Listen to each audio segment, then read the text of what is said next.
Welcome to ವಿಕಸನ inspiring people to blossom. ಚೆನ್ನಾಗಿದ್ದೀರಾ ಅಲ್ಲ? ಮಧ್ಯದಲ್ಲಿ ನಾನು ನಿಮಗೆ ತರಗತಿಗಳನ್ನ ತಗೊಳ್ಳೋದಕ್ಕೆ ಸಾಧ್ಯವಾಗಿರ್ಲಿಲ್ಲ. ಈಗ ಇವತ್ತು ಹೊಸ ವಿಷಯದೊಂದಿಗೆ ನಾನು ನಿಮ್ಮ ಮುಂದೆ ಬಂದಿದ್ದೀನಿ.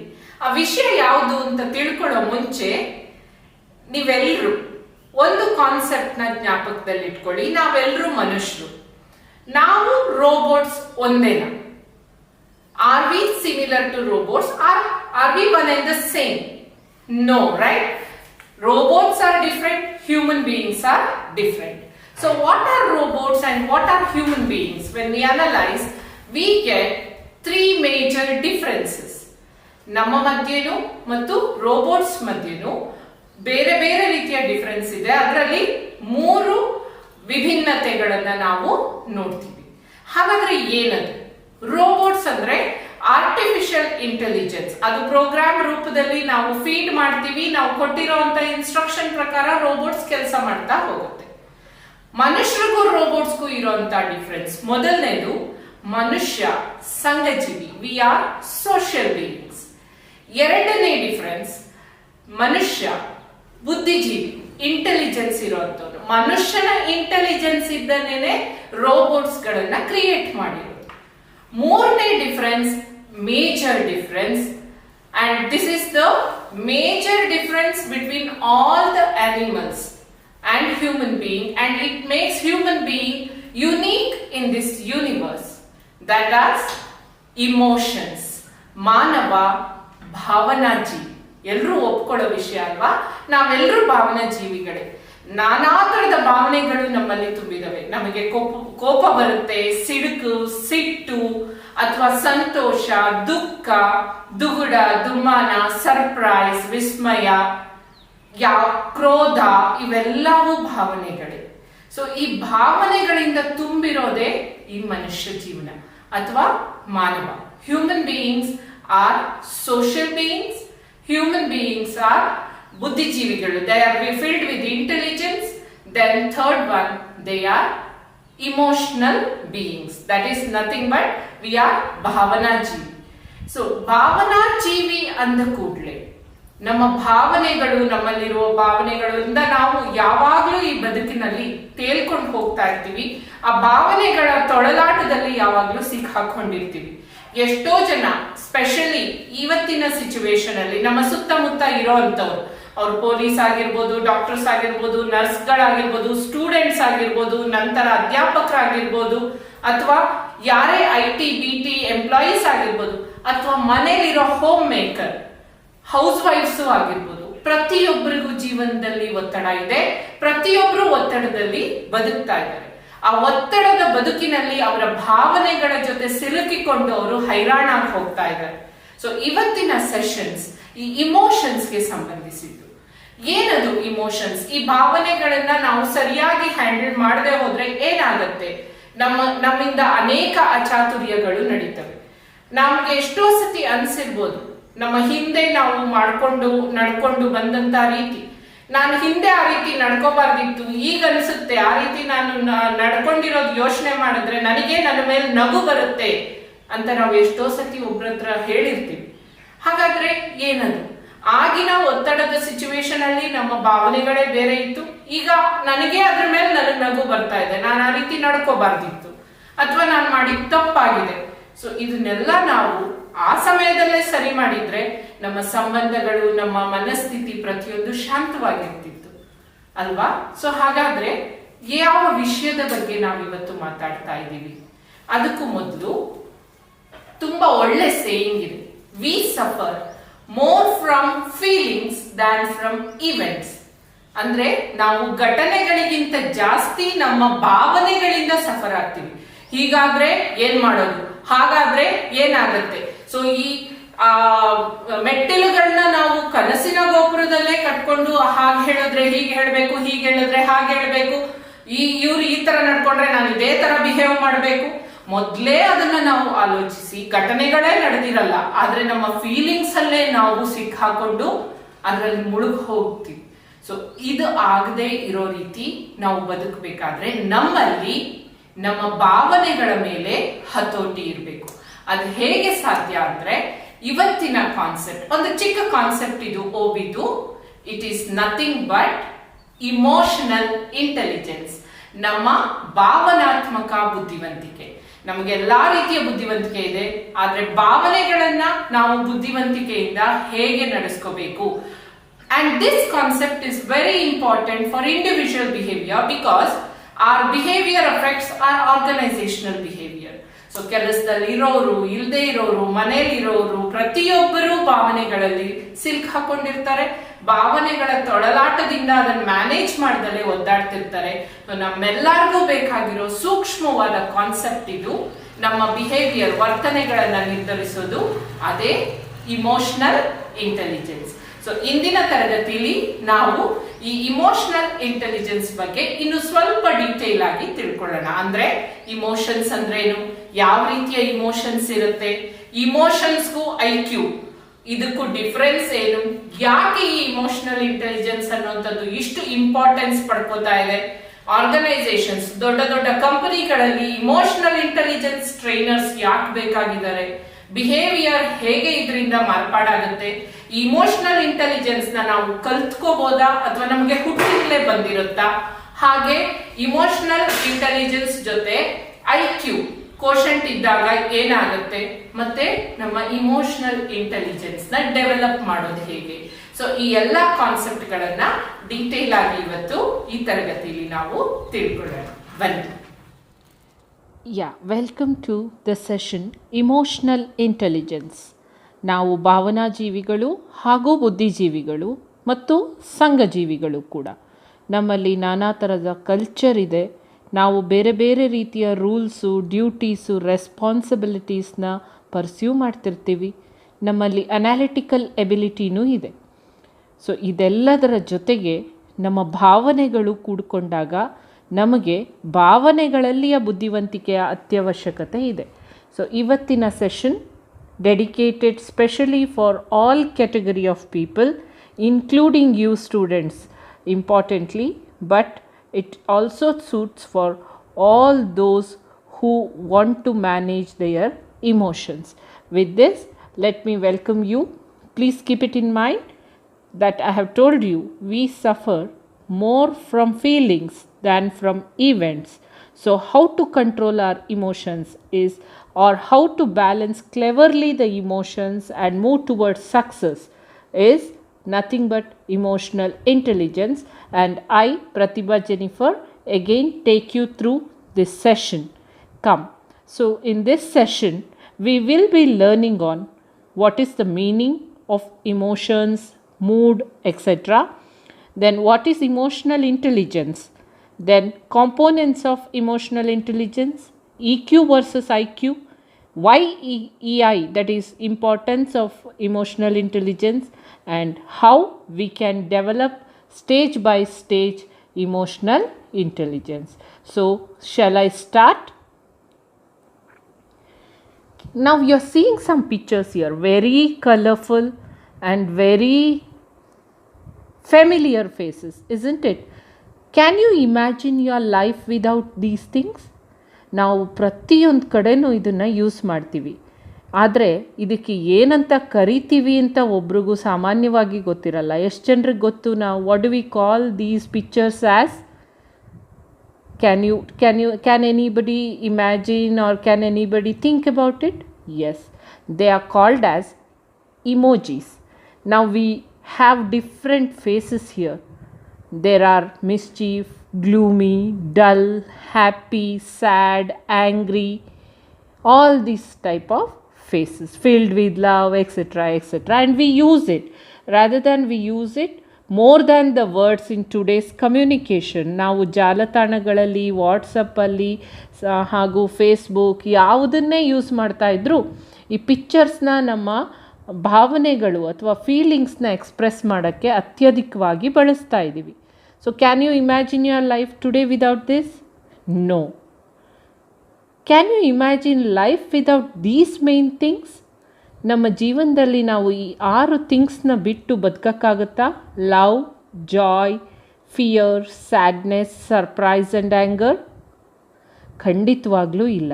ಇದೆಲ್ಲ ಏನು ಹಾಗಾದರೆ? These are all the feelings and emotions. ಭಾವನೆಗಳು, ನಮ್ಮ ಭಾವನೆಗಳು ನಮ್ಮತನನ ನಮ್ಮಲ್ಲಿ ರೂಪಿಸ್ತವೆ. ಸೊ ಮೊದಲನೇದು ಮೂಡ್. ಇಲ್ಲಿಂದ ನಾವು ಸ್ಟಾರ್ಟ್ ಮಾಡೋಣ. ಮೂಡ್ ಅಂದರೆ ಕನ್ನಡದಲ್ಲಿ ನಾವು ಹುಡುಕ್ತಾ ಹೋದರೆ ನಮ್ಮ ಚಿತ್ತ ಅಥವಾ ಮನಸ್ಥಿತಿ ಅಂತ ಅರ್ಥ ಬರುತ್ತೆ. ನಾವು ಇದನ್ನು ಇನ್ನೂ ಪರಿಶೋಧಿಸಿದ್ರೆ ಮನಃಶಾಸ್ತ್ರದ ಪ್ರಕಾರ ತುಲನಾತ್ಮಕವಾದ ತಾತ್ಕಾಲಿಕ ಮನೋಭಾವ ಅಥವಾ ಮನಸ್ಥಿತಿ ಅನ್ನೋಂಥ ಅರ್ಥ ಬರುತ್ತೆ. So what is this mood? Mood are nothing but feelings of an individual, what he feels, but it is temporary state of mind are feeling. It is not permanent. ನಾನು ಹೇಳಿದೆ ತಾತ್ಕಾಲಿಕ ಮನೋಭಾವ ಇದು. A feeling at a particular time. ಇದು ಒಂದು particular ಟೈಮಲ್ಲಿ ಬರುವಂಥದ್ದು ಮತ್ತು ಆ ಟೈಮ್ ಆದಮೇಲೆ ಅದು ಕಳೆದು ಹೋಗುವಂಥದ್ದು. ಸೊ ತಾತ್ಕಾಲಿಕವಾದ ಮನೋಭಾವ. These influence emotions. ಸೊ ಈ ಥರದ ಫೀಲಿಂಗ್ಸ್ ನಮ್ಮ ಇಮೋಷನ್ಸ್ನ, ಭಾವನೆಗಳನ್ನು ಇನ್ಫ್ಲೂಯೆನ್ಸ್ ಮಾಡ್ತವೆ, ಭಾವನೆಗಳ ಮೇಲೆ ಪರಿಣಾಮನ ಬೀರ್ತವೆ. ನಾವು ಯಾವಾಗಲೂ ಆಡುಭಾಷೆಯಲ್ಲಿ ಹೇಳ್ತೀವಿ good mood, bad mood, etcetera. And ಇನ್ನೂ ಪರ್ಟಿಕ್ಯುಲರ್ ಆಗಿ ನೋಡೋದಾದರೆ ಮೂಡ್ ಅನ್ನೋ ಅಂಥದ್ದನ್ನ ಎಕ್ಸ್ಪ್ಲೇನ್ ಮಾಡೋವಂಥ words cheerful, impatient, gloomy, humorous, etcetera. So ಈಗ ಮೂಡ್ ಅನ್ನೋದನ್ನ ತಿಳ್ಕೊಂಡ್ವಿ. ಇಮೋಷನ್ಸ್ ಅಂದರೆ ಏನು? Emotion is a feeling of joy, sorrow, fear, hate, love, etcetera. So it's a feeling which can be expressed through various words. So what it is? It's a strong feeling deriving from one's circumstances, mood or relationships with others. So it's a strong feeling. ಇದು ಒಂದು strong ಭಾವನೆ, emotion ಅನ್ನೋವಂಥದ್ದು ಎಲ್ಲಿಂದ ಬರುತ್ತೆ ಅಂದರೆ ನಮ್ಮ circumstances, ನಮ್ಮ ಸುತ್ತಮುತ್ತಲ ಸಮಯ ಸಂದರ್ಭಗಳು ಹಾಗೂ ನಮ್ಮ ಚಿತ್ತ, ಮನಸ್ಥಿತಿ, ಮನೋಭಾವ ಮತ್ತು ನಮ್ಮ ರಿಲೇಷನ್ಶಿಪ್ಸ್, ನಮ್ಮ ಸಂಬಂಧಗಳು, ಇದರಿಂದ ಉಂಟಾಗುವಂಥ ಫೀಲಿಂಗ್ನ ನಾವು ಇಮೋಷನ್ಸ್ ಅಂತ ಕರಿತೀವಿ. So an emotion is a feeling such as happiness, love, fear, anger or hatred which can be caused by the situation or by the people around. So emotion is always caused by the situation and it is always caused by the people. So a conscious mental reaction. What are emotions? It is our mental reactions to the situation and people around us, and it is a conscious mental reaction. So an emotion is a complex psychological state.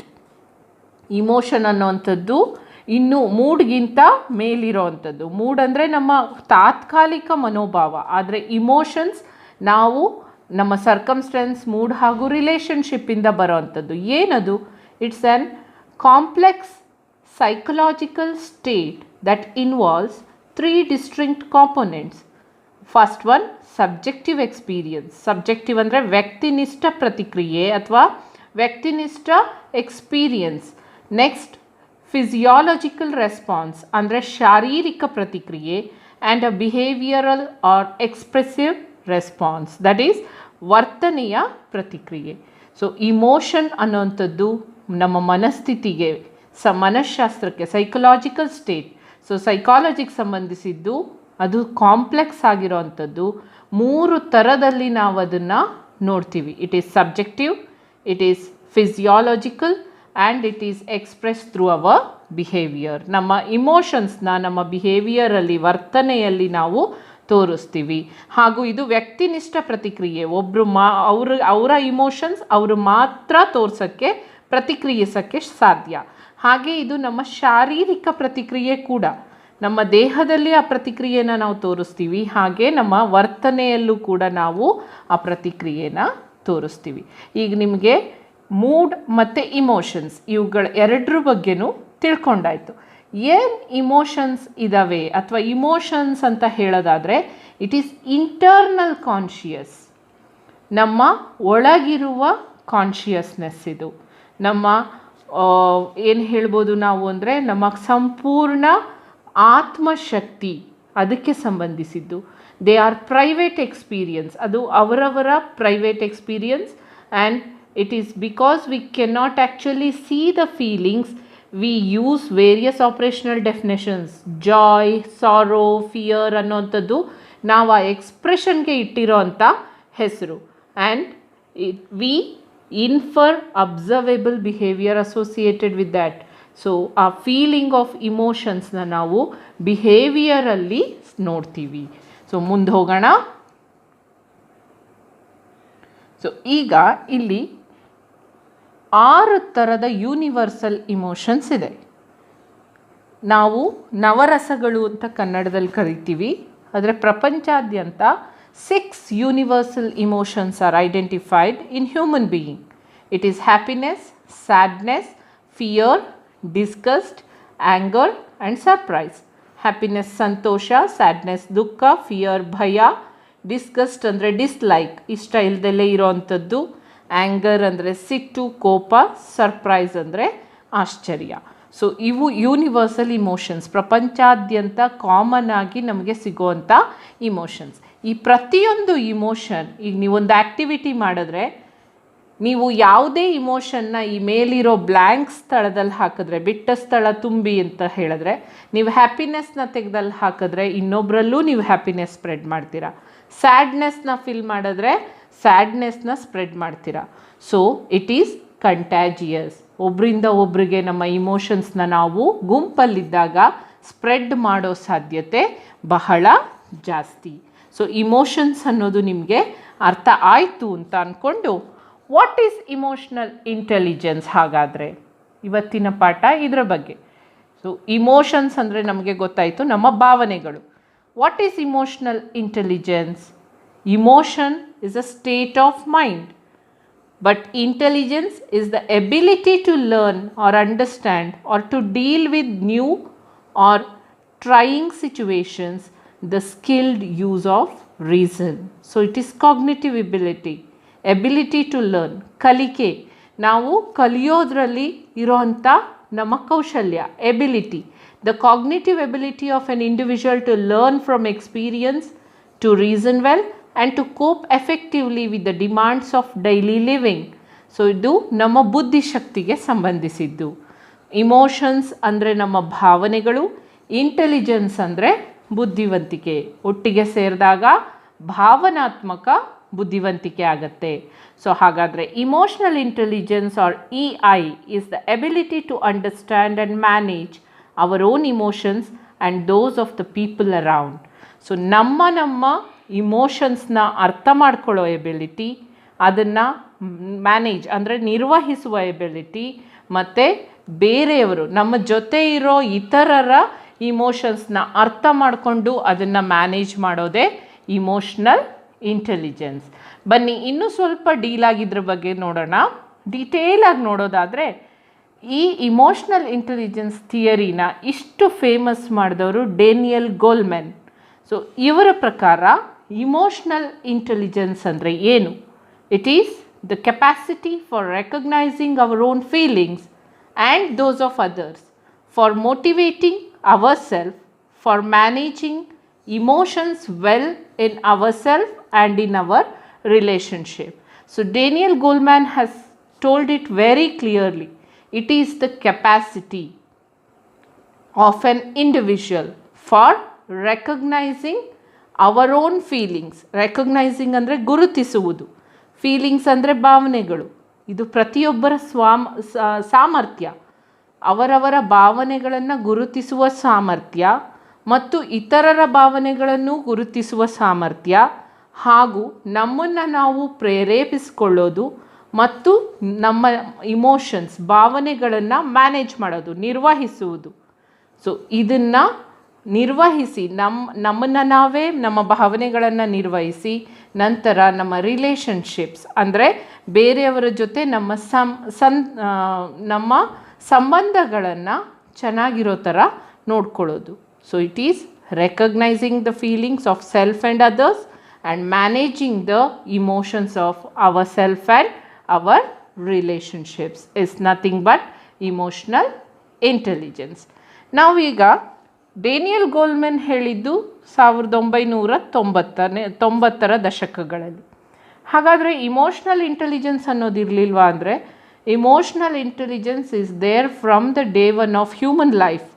ಆದರೆ ಈ ಕಾನ್ಸೆಪ್ಟಿನ ಹಿಸ್ಟ್ರಿನ ನೋಡ್ಕೊಂಬರೋದಾದರೆ 1870s it was Charles Darwin first commented on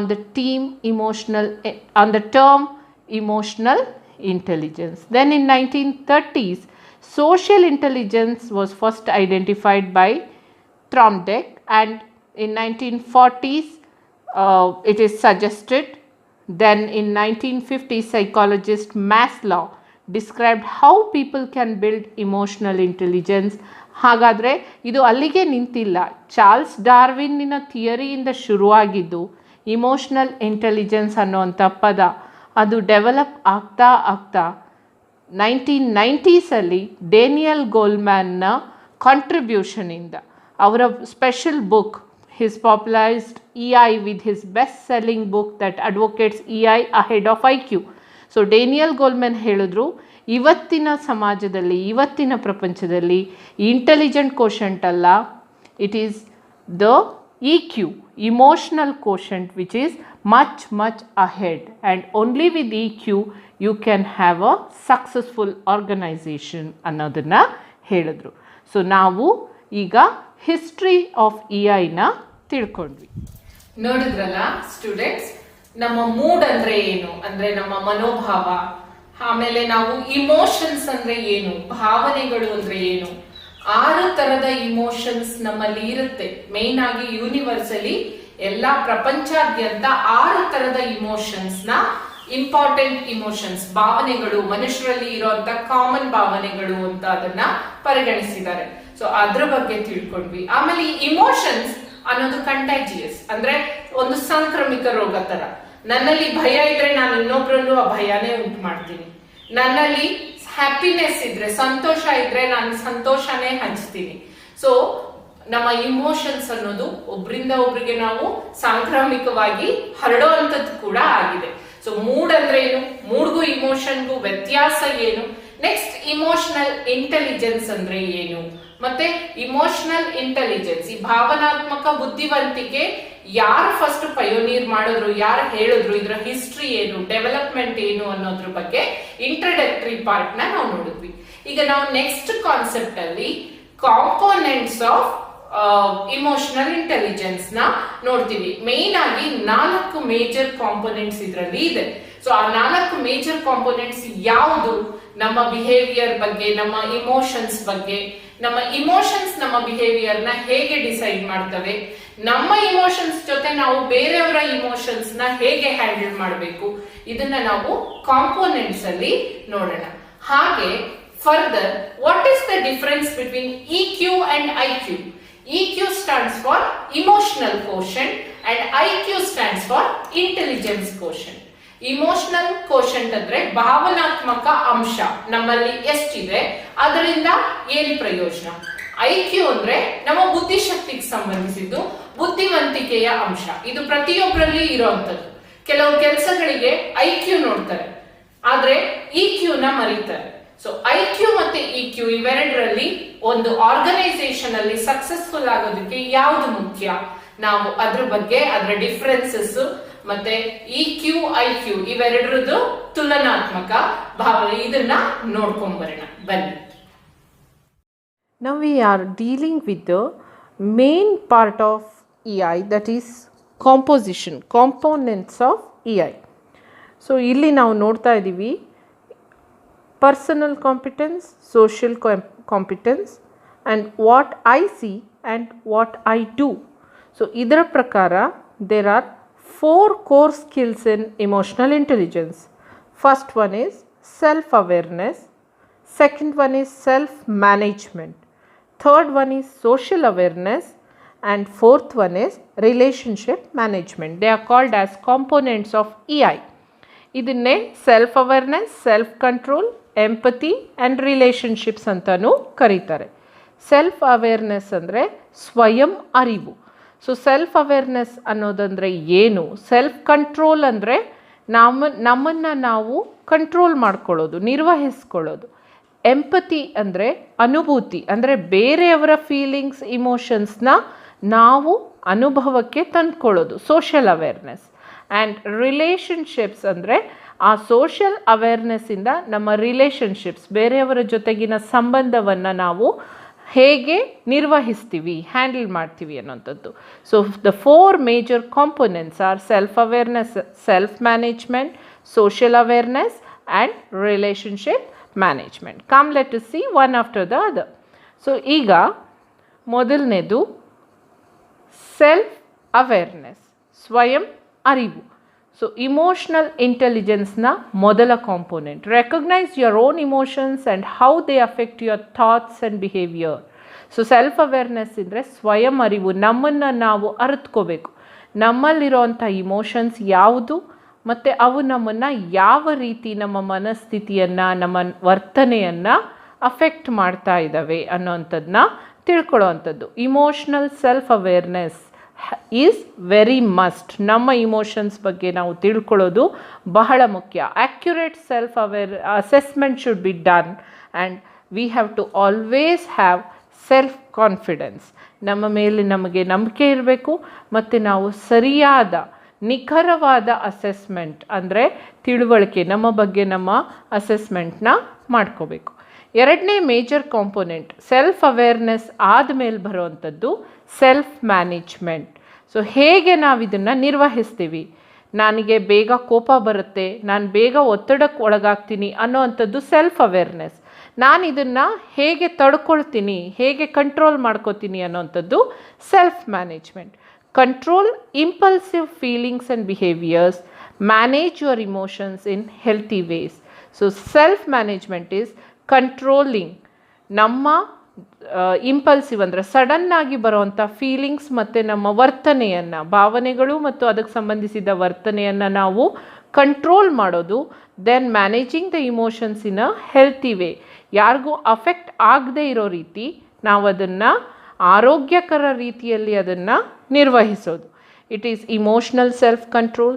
it is through transparency, adaptability, achievement oriented, initiative and optimism. So ನಾವು ಸಾಮಾನ್ಯವಾಗಿ self ಮ್ಯಾನೇಜ್ಮೆಂಟನ್ನು ನಮ್ಮ emotional ಕಂಟ್ರೋಲಿಂದ, transparency ಪಾರದರ್ಶಕತೆಯಿಂದ, adaptability ಹೊಂದಾವಣಿಕೆಯಿಂದ, achievement orientation ಗುರಿ ಸಾಧನೆಯ ಕಡೆಗೆ ಏಮ್ ಮಾಡೋದ್ರಿಂದ, ಇನಿಷಿಯೇಟಿವ್ ಮೊದಲು ಯಾವುದೇ ಪ್ರಕ್ರಿಯೆಯನ್ನು ಶುರು ಮಾಡೋದಕ್ಕೆ ಮೊದಲ ಹೆಜ್ಜೆ ಇಡೋದ್ರಿಂದ, ದೆನ್ ಆಪ್ಟಿಮಿಸಮ್ ಪಾಸಿಟಿವ್ ಥಿಂಕಿಂಗಿಂದ ನನ್ನ ಕೈಯಲ್ಲಿ ಇದು ಸಾಧ್ಯ ಇದೆ ಅಂತ ನಾವು ಅಂದ್ಕೊಳ್ಳೋದ್ರಿಂದ ನಾವು ನಿರ್ವಹಿಸ್ಬೋದು. That is what is second component. Come let us see the third component. It is about others, that is social awareness. Social awareness component deals with can understand the emotions, needs and concern of other people. ನಮ್ಮನ್ನು ನಾವು ಅರಿತುಕೊಂಡ ಮೇಲೆ, ಸ್ವಯಂ ಅರಿವಾದ ಮೇಲೆ ನಾವು ಸಾಮಾಜಿಕ ಅರಿವನ್ನು ನಮ್ಮಲ್ಲಿ ಉಂಟು ಮಾಡ್ಕೋಬೇಕು. ನಮ್ಮ ಸುತ್ತಮುತ್ತಲಿರೋ ಜನ ಯಾರು, ಅವರ ಇಮೋಷನ್ಸ್ ಏನು, ಅವರ ಅಗತ್ಯತೆಗಳೇನು, ಸೊ ಇದನ್ನು ನಾವು ತಿಳ್ಕೊಡೋವಂಥದ್ದು. ಇದನ್ನು ನಾವು ಎಂಪತಿ ಅಂತಲೂ ಕರಿತೀವಿ, ನಥಿಂಗ್ ಬಟ್ ಅನುಭೂತಿ. So organizational awareness is very important for the employees in the organization and it is always service oriented. So ಸೇವಾ ಮನೋಭಾವ ಇರೋದು ಸೋಷಿಯಲ್ ಅವೇರ್ನೆಸ್ಸಲ್ಲಿ ಅತಿ ಮುಖ್ಯ. ಸೊ ಫೋರ್ತ್ ಒನ್ ಇಸ್, ಯಾವಾಗ ನಮಗೆ ಸೋಷಿಯಲ್ ಅವೇರ್ನೆಸ್ ಬರುತ್ತೆ, fourth component is very important, that is relationship management. Know how to develop and maintain good relationships, that is influence, developing others, teamwork, collaboration, conflict management, inspirational leadership in the organization, etc. So ಒಬ್ಬರಿಂದ ಇನ್ನೊಬ್ಬರಿಗೆ ನಮ್ಮ ಸಂಬಂಧಗಳನ್ನು ವೃದ್ಧಿ ಮಾಡ್ಕೊಳ್ಳೋದ್ರ ಬಗ್ಗೆ ಇದು.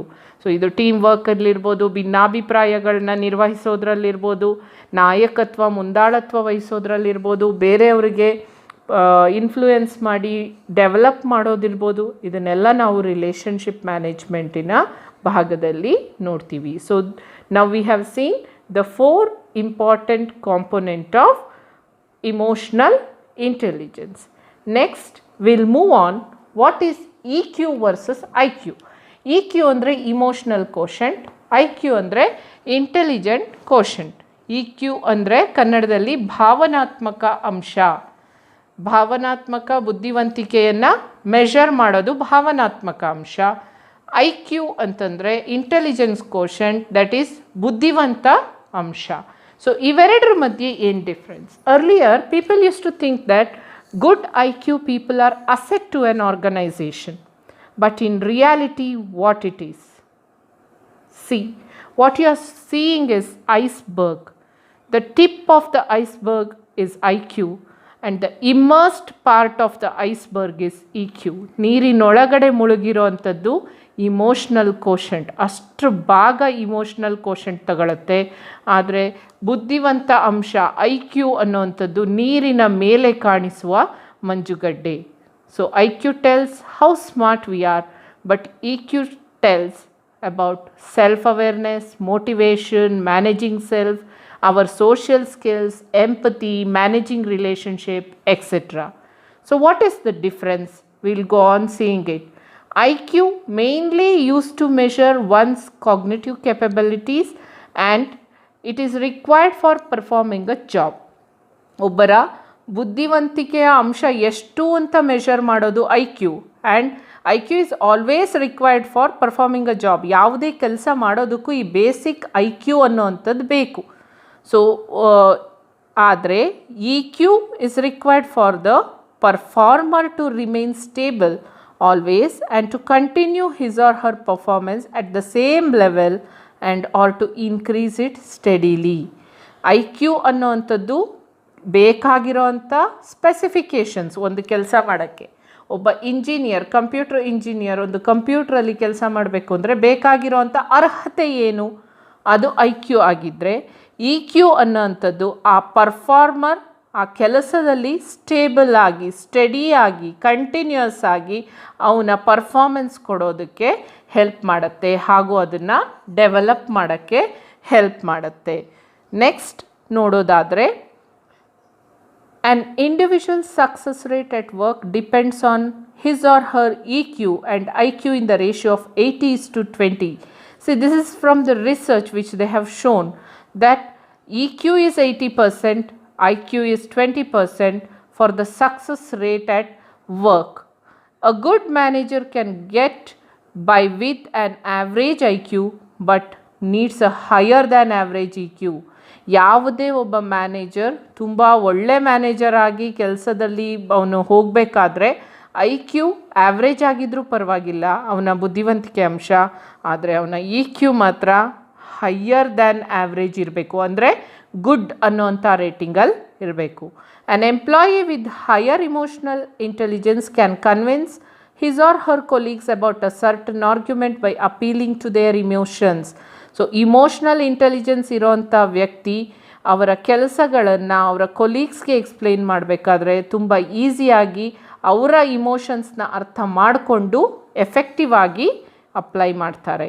Then the exact difference what we can see is it helps you to get into the job, I Q, but E Q helps you to succeed at the job. I Q ನಮಗೆ ಕೆಲಸವನ್ನು ಕೊಡಿಸಿದ್ರೆ E Q ಕೆಲಸದಲ್ಲಿ success ಕೊಡಿಸುತ್ತೆ. So measure of ability to learn or understand is I Q. ನಮ್ಮ ಕಲಿಕೆಯ measure I Q ಆಗಿದೆ, ಆದರೆ measure of ability to use your emotions and logical skills, ನಮ್ಮ ಭಾವನೆಗಳನ್ನು ನಾವು ಯಾವ ರೀತಿ ಬಳಸ್ಕೋತೀವಿ, ಯಾವ ರೀತಿ ಕಂಟ್ರೋಲ್ ಮಾಡ್ಕೋತೀವಿ ಅನ್ನೋಂಥದ್ದು E Q. Trying to convince someone by facts is IQ. Trying to convince someone by reasoning is EQ. Being at the mercy of emotions because you don't understand them. But here, understanding and managing emotions, using them for good reasons. IQ ನಲ್ಲಿ ನಾವು ಯಾವುದೇ ಇಮೋಷನ್ಸ್ನ use ಮಾಡಲ್ಲ, ಆದರೆ ಇಲ್ಲಿ ಇಮೋಷನ್ಸ್ನ ಅರ್ಥ ಮಾಡಿಕೊಂಡು ನಿರ್ವಹಿಸ್ಕೊಂಡು ಒಳ್ಳೆ ರೀಸನ್ಸಿಂದ ಅದನ್ನು ಕೆಲಸದಲ್ಲಿ ಬಳಸ್ತೀವಿ. I Q book smart, E Q heart smart. So I Q ಇರೋವಂಥವ್ರು ಸಾಮಾನ್ಯ ಬುಕ್ ಸ್ಮಾರ್ಟ್ ಆಗಿರ್ತಾರೆ, ಬುಕ್ಕಲ್ಲಿರೋವಂಥ ನಾಲೆಜ್ ಅವರಿಗಿರುತ್ತೆ. ಆದರೆ ಇಮೋಷ್ನಲ್ ಕೋಶಂಟ್ ಹೈ ಇರೋವಂಥವರು ಹೃದಯವಂತರಾಗಿರ್ತಾರೆ, ಹೃದಯದಿಂದ ಯೋಚನೆ ಮಾಡ್ತಾರೆ ಹಾಗೂ ಅನಲೈಸ್ ಕೂಡ ಮಾಡ್ತಾರೆ. Gets you through the school. I Q ಜಾಸ್ತಿ ಇರೋರು ಜಾಸ್ತಿ ಮಾರ್ಕ್ಸಿಂದ ಪಾಸ್ ಆಗ್ಬೋದು. E Q gets you through the life. E Q ಜೀವನದ ಪಾಠಶಾಲೆಯಲ್ಲಿ ನಮಗೆ ಕ್ವಾಲಿಫೈ ಮಾಡುತ್ತೆ. ಸೊ ಆದ್ದರಿಂದಲೇ E Q is a 4 time more important then key factor for success than I Q ಅಂತ ಡೇನಿಯಲ್ ಗೋಲ್ಮ್ಯಾನ್ ಹೇಳಿದ್ದಾರೆ. So E Q I Q ಬಗ್ಗೆ ತಿಳ್ಕೊಂಡಾಯಿತು. ಪರ್ಸನಾಲಿಟಿಗೂ ಇದಕ್ಕೂ ಏನು ಸಂಬಂಧ ಅಂತ ನೋಡೋದಾದರೆ, ಒಬ್ಬ ಮನುಷ್ಯ he'll have intelligent quotient, emotional quotient and personality. Now you can closely observe there IQ and personality are not flexible and they cannot be changed.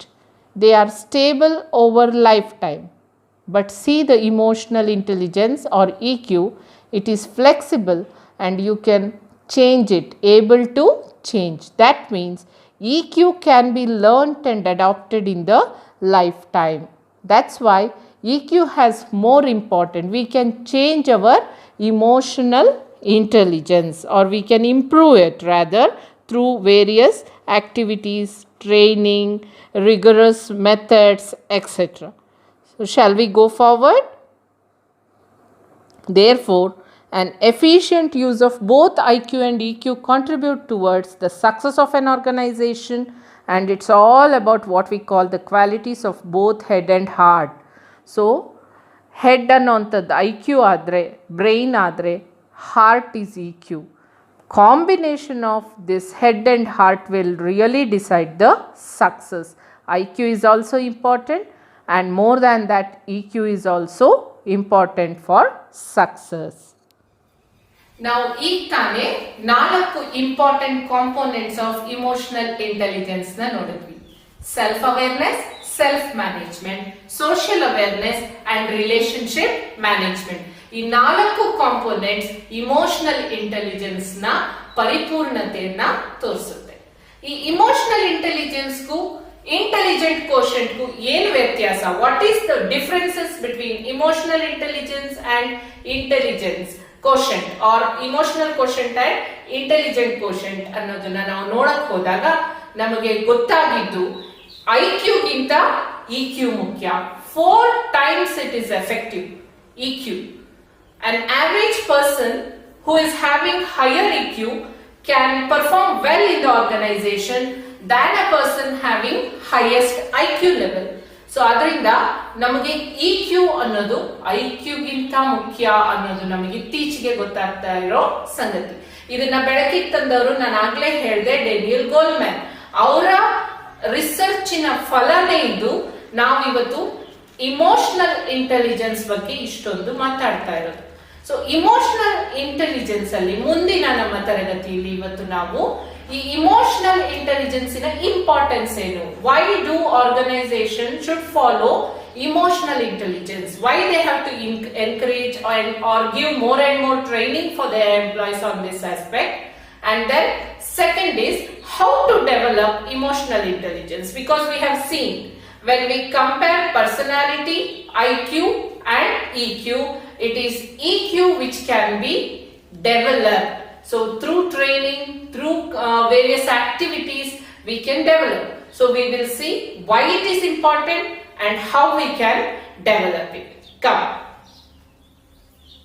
So why this emotional intelligence is very important in the organization?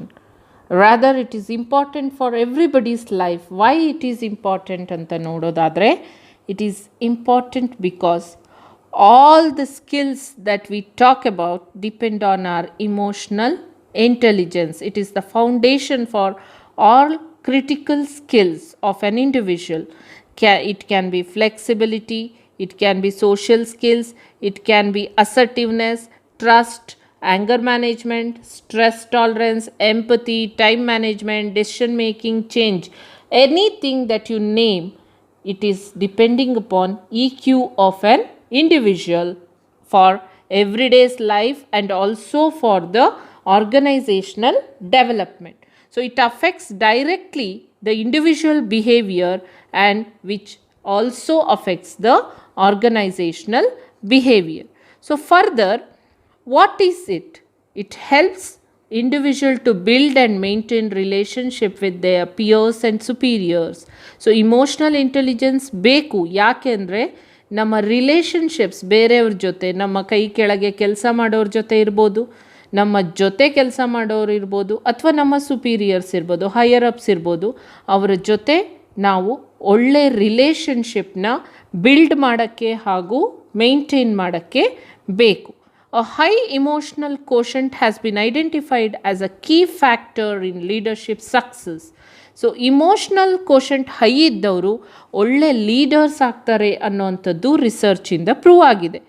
It helps in managing teams, effective for producing good result.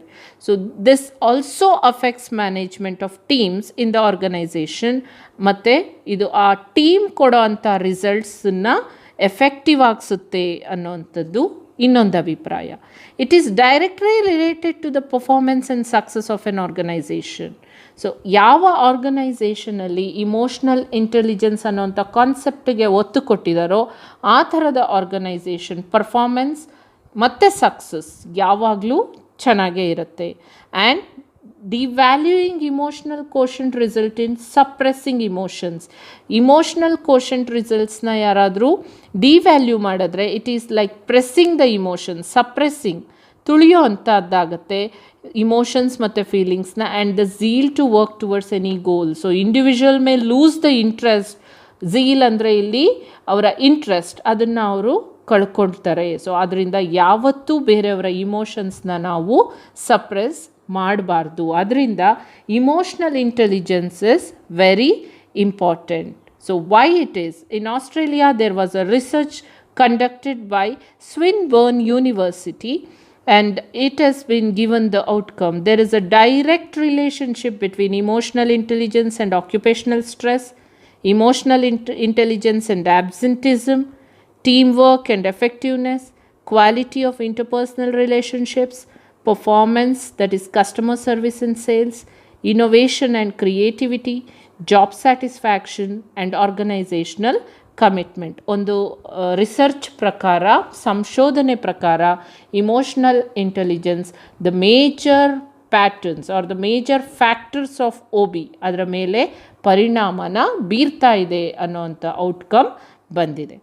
So that's why we tell emotional intelligence is very much important in the organization. So next is low emotional intelligence versus high emotional intelligence.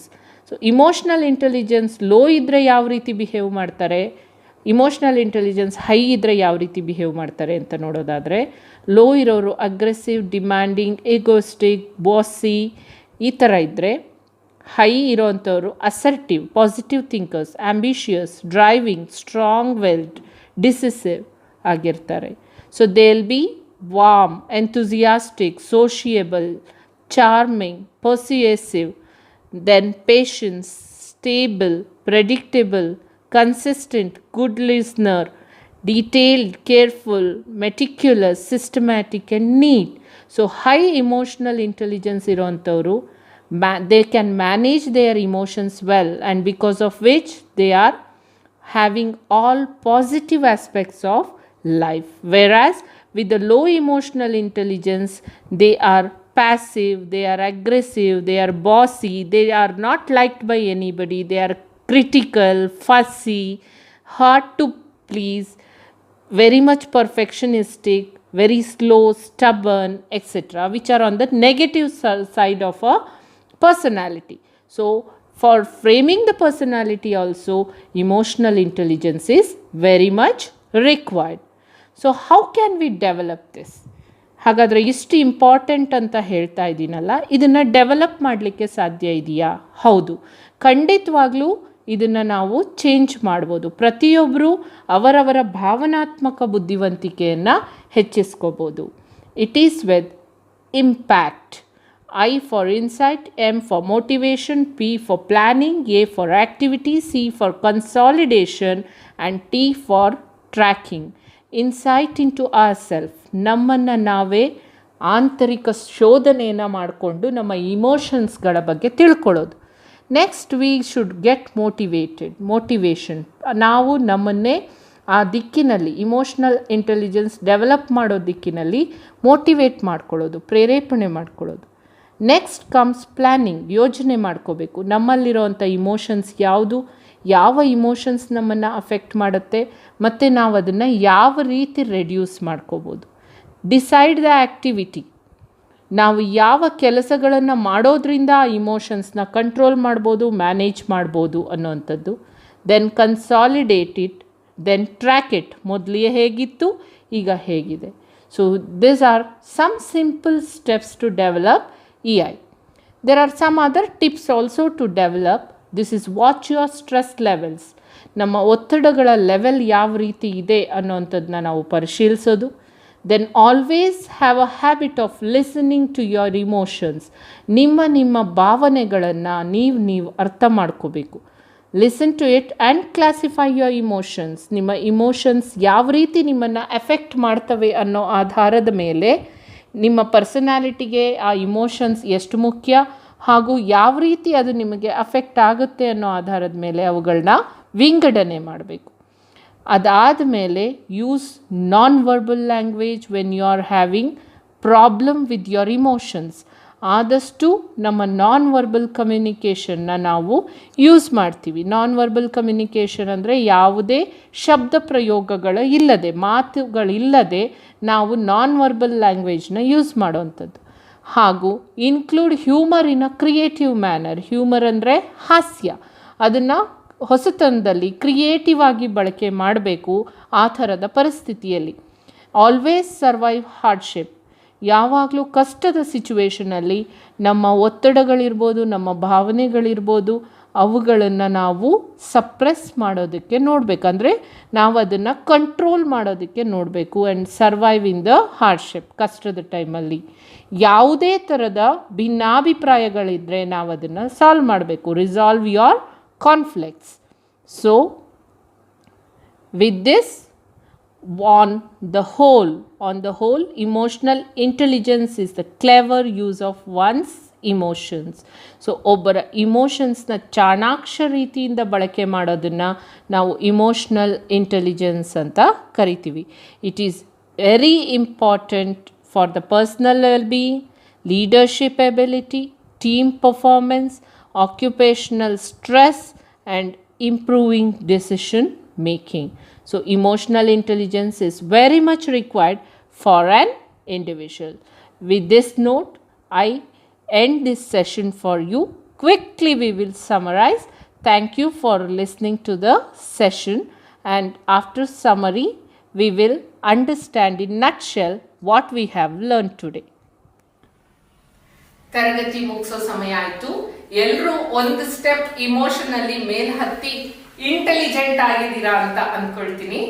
ಹಾಗಾದ್ರೆ ಇವತ್ತಿನ session ಅಲ್ಲಿ ನಾವು ಏನೇನು ಕಲ್ತ್ವಿ, ನಾವು mood ಅಂದ್ರೆ ಏನು ಅನ್ನೋಂಥ concept ಇಂದ ಇವತ್ತಿನ ಸೆಷನ್ ಸ್ಟಾರ್ಟ್ ಮಾಡಿದ್ವಿ. ಮೂಡ್ ಮೀನ್ಸ್ ಚಿತ್ತ, ತುಲನಾತ್ಮಕ, ತಾತ್ಕಾಲಿಕ ಮನೋಭಾವ. ಸೊ ಮೂಡ್ ಅನ್ನೋಂಥದ್ದು ನಮ್ಮ ಇಮೋಷನ್ಸ್ ಮೇಲೆ ಎಫೆಕ್ಟ್ ಮಾಡುತ್ತೆ. ಸೊ ಇಮೋಷನ್ಸ್ ಅಂದ್ರೆ ನಮ್ಮ ಭಾವನೆಗಳು.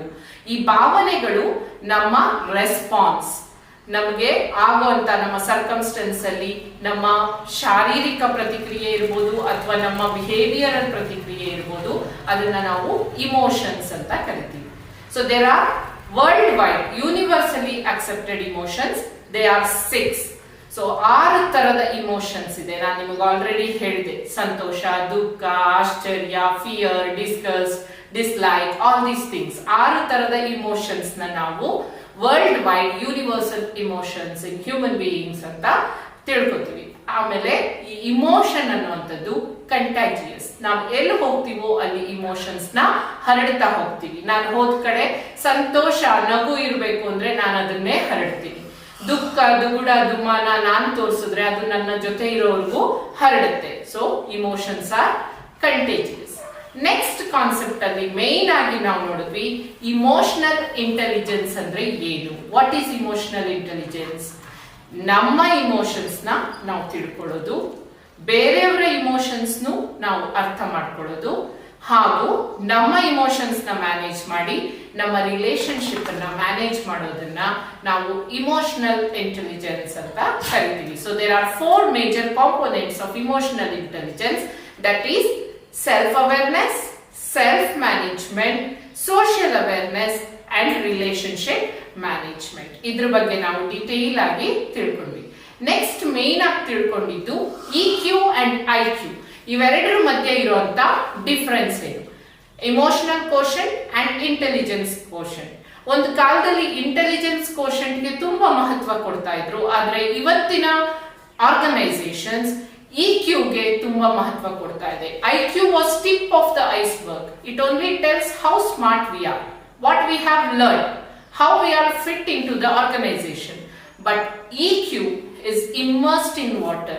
ಈ ಐಸಿನ ಬುಡ ಇದು ನೀರಲ್ಲಿ ಎಷ್ಟು ಆಳ ಇದೆ ಅಂತ ಒಂದೇ ಸತಿಗೆ ಗೊತ್ತಾಗಲ್ಲ, ಹೊರ ಪ್ರಪಂಚಕ್ಕೆ ಗೊತ್ತಾಗಲ್ಲ. So emotional quotient is very important because it helps in managing the self and managing the relationship with the others. So we understood the difference between EQ and IQ. Later we moved on in understanding why EQ or EI is important to the organization. The foundation of all the skills required, you name the skill, communication, interpersonal, decision making, whatever it is, the foundation is laid by EQ, emotional quotient. So emotional intelligence strong ಆಗಿರುವಂತ employee ಖಂಡಿತವಾಗ್ಲೂ ಬೇರೆ ಎಲ್ಲಾ skills ಗಳಲ್ಲೂ expert ಆಗಿರ್ತಾನೆ. So ಆದ್ರಿಂದ emotional intelligence ಅನ್ನೋದು ಒಂದು ಆರ್ಗನೈಸೇಷನ್ಗೆ ತುಂಬಾ important. It increases the team skills, it increases their performance, it increases their communication ability, their interpersonal activities will be good, organization gets effectiveness, and organization can grow also, get succeeded also. So this is why EI is important in organization. Next, towards the end, we learned how to develop EI. EI na ನಾನು ನಿಮಗೆ personality ಜೊತೆ compare ಮಾಡಿದಾಗ ತೋರಿಸ್ದೆ, IQ ನ ನಾವು increase ಮಾಡಕ್ಕಾಗಲ್ಲ, ಪರ್ಸನಾಲಿಟಿನ ನಾವು ಬದಲಾಯಿಸಕ್ಕಾಗಲ್ಲ, ಆದ್ರೆ EQ ನ ನಾವು ಬದಲಾವಣೆ ಮಾಡ್ಕೋಬಹುದು, ಅದನ್ನ ನಾವು ಡೆವಲಪ್ ಮಾಡ್ಕೋಬಹುದು. ಅದು ಹೇಗೆ ಸಾಧ್ಯ? ನಮ್ಮ ಸ್ಟ್ರೆಸ್ ಲೆವೆಲ್ ನ ನಾವು ಅರ್ಥ ಮಾಡ್ಕೋಬೇಕು. ನಮಗೆ ಯಾವ್ದ್ರಿಂದ ಒತ್ತಡ ಆಗುತ್ತೆ, ನಾವು ಆ ಒತ್ತಡಗಳನ್ನ ನಿವಾರಣೆ ಹೇಗ್ ಮಾಡಬಹುದು, ಯಾವುದು ನನಗೆ ಅಫೆಕ್ಟ್ ಆಗುತ್ತೆ, ಯಾವುದು ನನಗೆ ಅಫೆಕ್ಟ್ ಆಗಲ್ಲ. It is introspection, getting insight. Later second one, listen to your emotions. ನಿಮ್ಮ ಭಾವನೆಗಳು ನಿಮಗೆ ಏನ್ ಹೇಳ್ತಾ ಇದಾವೆ, ನಿಮ್ಮ ಅಂತರಾತ್ಮ, ನಿಮ್ಮ ಕಾನ್ಶಿಯಸ್ನೆಸ್ ನಿಮಗೆ ಏನ್ ಹೇಳುತ್ತೆ. ಮೂರನೇದು, ನಿಮ್ಮ ಇಮೋಷನ್ಸ್ ನ ಸೆಗ್ರಿಗೇಟ್ ಮಾಡಿ, ಕರೆಕ್ಟ್ ಆಗಿ ಇಮೋಷನ್ಸ್ ನ ಅರ್ಥ ಮಾಡ್ಕೊಳ್ಳಿ. ನಿಮ್ಮ ಇಮೋಷನ್ಸ್ ಬಗ್ಗೆ ನಿಮಗೆ ಪರಿಜ್ಞಾನ ಇರಲಿ. ನನಗೆ ಯಾವುದರಿಂದ ದುಃಖ ಆಗುತ್ತೆ, ನನಗೆ ಯಾವುದರಿಂದ ಸಂತೋಷ ಆಗುತ್ತೆ, ನಾನು ಯಾವುದರಿಂದ ಖುಷಿಯಾಗಿರ್ತೀನಿ, ನನಗೆ ಯಾವುದರಿಂದ ಭಯ ಆಗುತ್ತೆ. ಸೊ ಇದನ್ನ ನಾನು ಅರ್ಥ ಮಾಡ್ಕೋಬೇಕು. Next is we have to develop the various skills to overcome it. ನಮ್ಮ ಸ್ವಾಟ್ ಅನಾಲಿಸಿಸ್ ನಾವು ಮಾಡಿದ್ಮೇಲೆ ನಮ್ಮ ಇಮೋಷನ್ಸ್ ನ ನಾವು ನಾನಾ ರೀತಿಯಲ್ಲಿ ಹ್ಯಾಂಡಲ್ ಮಾಡಕ್ ಕಲಿಬೇಕು. ನಾನು ಈ ರೀತಿಯ ಇಮೋಷನ್ಸ್ ನ ತೋರಿಸಿದ್ರೆ ಎಫೆಕ್ಟ್ ಯಾವ ರೀತಿ ಆಗುತ್ತೆ ಅನ್ನೋಂತ ಅನಾಲಿಟಿಕಲ್ ಎಬಿಲಿಟಿನ ನಾವು ಡೆವಲಪ್ ಮಾಡ್ಕೋಬೇಕು. ಆಮೇಲೆ ನಮ್ಮ ಟ್ರ್ಯಾಕ್ ರೆಕಾರ್ಡ್ ನ ಮೇಂಟೈನ್ ಮಾಡಬೇಕು. ನಾನು ಯಾವ ತರ ಇದ್ದೆ, ಈಗ ಯಾವ ತರ ಆಗಿದ್ದೀನಿ, ಬದಲಾವಣೆ ಆಗಿದ್ದೀನಿ ಅನ್ನೋದನ್ನ, ನಮ್ಮ ಬದಲಾವಣೆಯನ್ನ ನಾವೇ ನೋಡ್ಕೋಬೇಕು. So these are some simple examples or simple guidelines to develop emotional intelligence. Hope this session was useful to you.